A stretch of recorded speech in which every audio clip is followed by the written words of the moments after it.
Hey, David, does the hashtag Never Biden movement help or hurt progressives? So there are elements to this question that are similar to the elements of whether the progressive wing of the Democratic Party should simply separate from the Democratic Party altogether. First and foremost, the Never Biden people who insist Biden can't win, these are the exact same folks who believed, even when it was very clear Bernie had no shot to the nomination, that Bernie was going to be the nominee. So in terms of their ability to do political prognostication, I would not put too much weight behind the opinions of the hashtag Never Biden movement.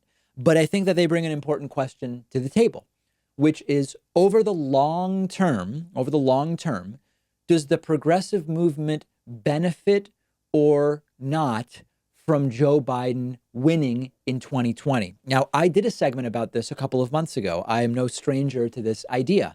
If you sort of take a game theory perspective, you can argue that the best thing for progressives is for Biden to be the nominee, but to lose to Trump. Why could that be the best thing for progressives over the long term?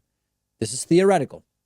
Well, Biden's the nominee and loses, it gives progressives the strongest position to say, we told you an establishment Democrat can't win. We need an actual progressive as the nominee. And it would potentially position a real progressive for 2024 to potentially become the next president of the United States after Donald Trump's second term, right? That's the game theory question.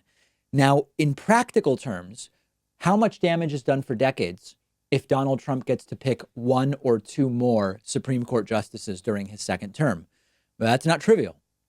How much damage is done to the environment if we get 4 years of Trump versus 4 years of Biden, who supports the Green New Deal as a framework, if not fully, admittedly?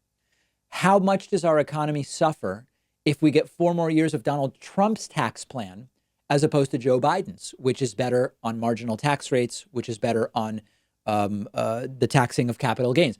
I could go on. So I believe that if you want to ignore the damage and destruction that Donald Trump will do in a second term, in a game theory hypothetical perspective, there is a very good case to be made that in the long run, maybe the progressive movement is more jump-started by Biden losing in November than winning.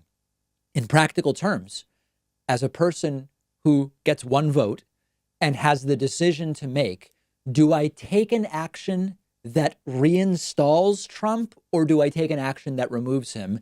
I have to vote for Joe Biden. That's my moral compass. I can't take an action that would make it more likely Trump gets 4 more years. And this gets us to incrementalism versus accelerationism. When I look at history, and I've done this before, I won't bore people by doing it again. When people say, hey, let's burn it down to build it back up, I don't see instances in the last 150 years of American history where that was actually what worked, other than through cataclysm and massive death. When we look at the progressive era, the New Deal era, and the civil rights era, yes, there were protests. Yes, there was some violence. Yes, and I'm not minimizing it by saying some. I don't mean, what I mean is, in the grand scheme of things, those were advances that happened because of peaceful protests, because of who was on the Supreme Court at the time and was able to uphold some of those changes. So the theoretical question of the long-term progressive movement's success, if Biden loses versus if he wins, let's do it. When it comes to November, I can't take an action that helps Donald Trump. Okay, last question today. Hey, David, are you worried about violence if Donald Trump loses in November? I want to be really careful when talking about this because I worry that I'm stepping into a minefield where I might be giving people ideas, and I really don't want to do that, which is why I've sort of resisted talking about this. But I think at this point, it deserves some discussion. Okay, let's game it out.